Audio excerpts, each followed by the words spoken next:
Hapon kanatong tanan, ako this is Trauma Jam Leon or simply Miles. Also sama na ko karong hapon si Miss Novita Ran na seller aning indigenous craft which is of lechon tray. So Novi, may hapon.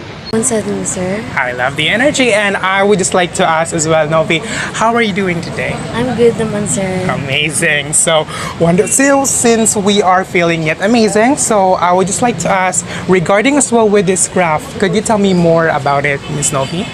This is a lechon tray made of acacia, and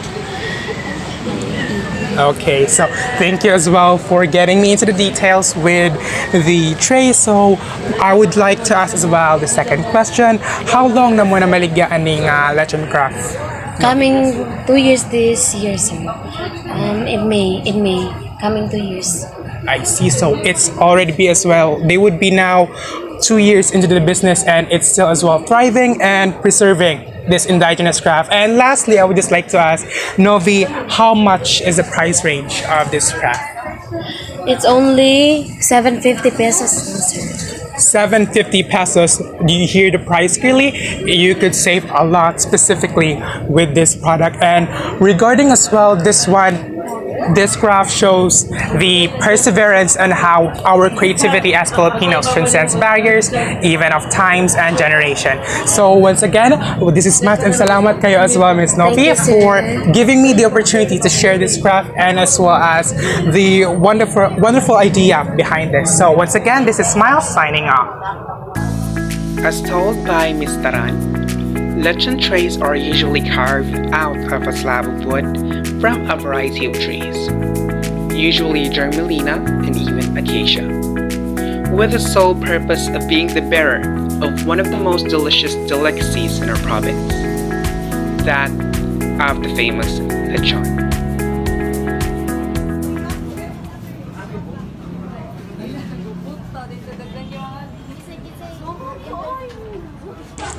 So maing gabi natong tanan no, nata karon sa interim building diri sa Carbon. Ato aning nahinati si Ma'am, unsay pangalan nimo Ma'am? Bohol. Leticia Leticia Bohol. Bohol. So karon mangutana kita about sa iyang produkto. Aduna kini siya'y mga hat or unsa bay ngalan ani nga timo Ma'am? Kini siya nito ha, made of nito. Okay, so this is Anito hat guys. This is Anito hat. And mangutana ko Ma'am, unsa ni about ang kaning produkto? This is made from Bohol. Okay. Bohol ni siya. Ang kanina nila product nga hot pod, this is made of pandan. This is made negros. Negros. And then this one, the buri hat, this one, the buri hat is made from barili and badian. This one. Okay, so location. linlain din nag-location Ma'am ang kadi siyang mga hat. Daghan man sa lain-lain upan. Nya akong napansin Ma'am no nga ang ato ang mga hat kay linlain og mga design. Oh, of course. Okay. Kailangan mag-cater ang kuan. So each designs, locations. Napay inala ko kanang ni alala tuan isarok. Kanala so li ahat. So Kanawalong. Kanala tuan. This is sarok. Pero din nila ni this is Okay. from North Cebu Consolacion. North Cebu Consolation na hat so resembles That hat is called sarok. Sarok. sarok. Okay. So Ma'am, Siya o kuan ka ng mga costume and ana. okay. So karon Ma'am mag-ask ko about sa market nato no. So ang price range ani Ma'am sa sarok Kuan, lain-lain from tiny to large, small, medium, large. Lain-lain, it range 100 plus 50, 100, 150 o 200 ana. Okay, so kani siyang price range na to Ma'am, mag-differ ba ni siya sa color or sa sizes? One color but different sizes. Okay. So mag-differ sa sizes ang atong price. Oh. But the hats Ma'am, mag-depend ba na siya sa location or sa design? Depende sa unsay klase. For this one, this is 250. And this one is 50 pesos. This one is 150. This in ani 150. Pero kani yun ani sa mga bata 50 pesos. Kani inani 80 pesos. Mag-depend sa iya sa itsura, sa iyang sizes. Mag-differ and then the quality also different. Mao na siya ang price range. Okay. So sa asa nga lugar Ma'am ang nay pinakamahal nga hat design? Magdepende sa kuan sa klase sa hat. Example, this one is This is very, this one, this is from Bicol. This is 300 pesos. This is Bontal hat. Sa Bicol ni, depende sa klase sa hat. Ang prices. Naay mahal, naay barato. Diba? That's all. So salamat no sa pagsubaybay sa amoa. Mo niya ang ato ang shop diri sa interim building ni second floor ni Ma'am. Belen. Belen Leticia Bohol. Belen ako nickname. Okay. So may gabi kana tanan. Through the information given by Ma'am Belen, there are multiple hats that are introduced in the local marketplace, each made with different types of materials in various regions, also with different styles and methods. Starting from the Nito hat, which is made usually of black vines and has durable quality, the Buri hat made from Buri palms, which was supplied in several municipalities in our province. Lastly, the Sarok hat, which originated in the prominent municipality of Consolacion, which is also celebrated every 14th of February as an ode to the agricultural way of life of the farmers and settlers, highlighting how Sarok helps in their daily endeavors.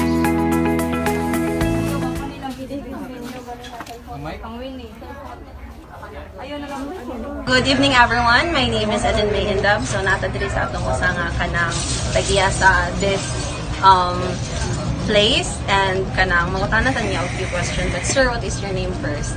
I'm Doksin. Taksin. So sir, the question here is, can you describe what your product is all about? Mostly ito ang product is ibang kita nga made in Philippines, handmade. Kunya kani nga itong product is kasi klase yun. Samot kay kita tinakadaghan nga resource sa Philippines. Siguro nga almost if ito i-compare sa uban, mas daghan kita mga raw nga klase. So, yeah. Kung siya yung handicraft, native product. So how is it made or processed? Dugay yun ang pag-process ani. Ang pag-process ani is kani palang daan, it takes sa isa ka adlaw isa yung magama ani. Unya ang pag-process ani is dili na siya nga murarag kuniton sa imong kilid sa imong balay at tuon yun ani mo sa sakat ng bukid. Murag kag nag-adventure bita nga nag-hiking ka nga dili lang hiking imong giyatuan like sumunit kag kani for example nito buli kani siyang black is mo siya nito kani siya nga kuan is mo siya buli na tukog nga manang take process kay kani siya puro ni siya naay mga leaves so ila pa na ilang tawag i-process bitaw nila nga pagkaon ang leaves niya din mo nang hibilin ang ihang murag stick niya. So, muna na siya umuon niya. And then, depende po na sa basket niya mo pilion sama niyo si mga display ni na ay mga pandan, na ay mga sagisi, na ay mga bagon, atan, buli, tanan, na ay bamboo. So, ang pag-process ana is same ragyapon na siya kaon dito sa bukid-bukid. Dili siya makita na sa syudad. So, muna siya nga pag-process medyo dugay. Yan ay uban ani dire nga lapuan pag-init tubig na medyo pabukalan na uban ani nga bilad daan sa kana init aron ma-dry siya di siya pwede ganang mag-upa sa daghan siya nga klase even mga batan ana. So, medyo lisod din siya ang pag-process sa kanang pagkama manang medyo kakaingon nga ang handmade unique skill gina sa ato ang as Filipino dapat proud ka sa atong kabilingon nga kay ngano dili na basta-basta skill talent gina nila even ako gani as owner di ko kamao pero manang mudaig lang ko nila nga gabi gis lang pag-process di ilalim ba kay kasamad-samad ka ilang kamot something nga na so it's really hard nga muna nga sometimes mangingon jud nga support local muna nga mas better na interview something I think so. Sige, so ang last question is how much usually ang price range sa craft?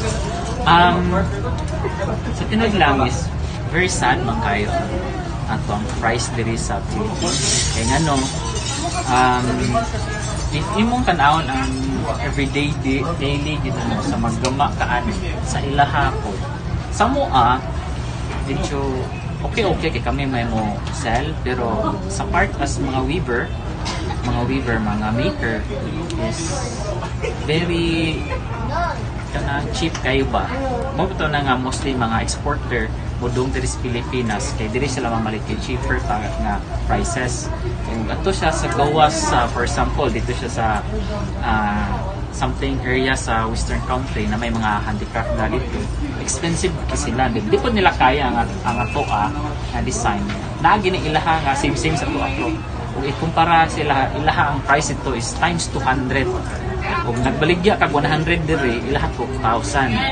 Yan. So sa tuad diri mo nang sometimes maglisod jud ta o kanang sa tawagan na kalambo usahay sa tong handicraft tungod kay atong buyers ko di ko palit, pero kung mga daily basis na to noon po mukhaan gyud ang tao, so lama gyud, so murag survival na lang gyud ang result. Dili gyud siya nga mugama ka for makatukod ka sana mansion, dili gyud murag igo na lang gyud mostly makakaon.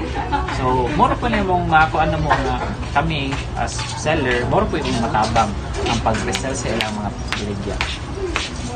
So that's it. Thank you, sir. And also, so ingana mag-support sa atong local kay dili kalim no ang mga processes. And that's all. Thank you. In Mr. Doxin's words, the native picnic basket is crafted painstakingly with pulley or buri sticks and with native vines, in which would take a crafter approximately a day to at least make one. The process is not just simply a walk in the park, but a walk in the mountains, just to start off with the raw materials to be weaved into a lovely basket.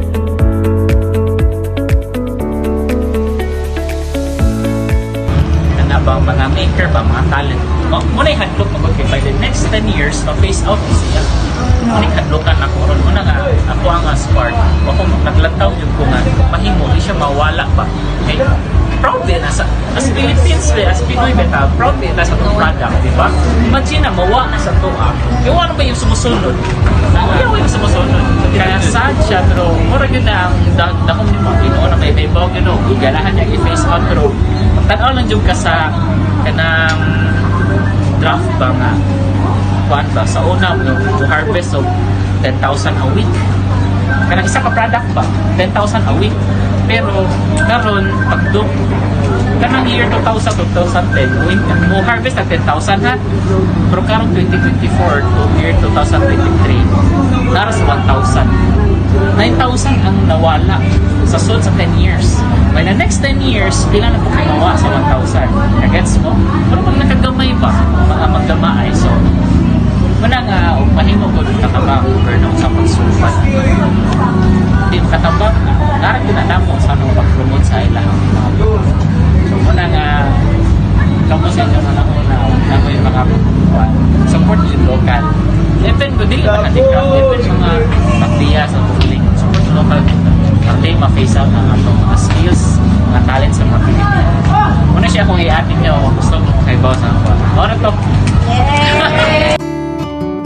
To quote Mr. Doxin's words, the future of native crafts making is slowly declining in the economy and also in the ways of it, as possible predecessors of the craft has now leaned on the technological livelihood and is slowly turning away from the wonderful world of crafts making. He hopes that our creativity and resourcefulness as Filipinos would still persevere not only in symbolizing on what beauty our hands could get into, but also in the skill and passion of the craft. In our own little ways, let us not forget to always support local. The acquisition of information of the various crafts of the Philippines has made a statement on how our creativity and resourcefulness has transcended beyond borders of time and space to provide for our brethren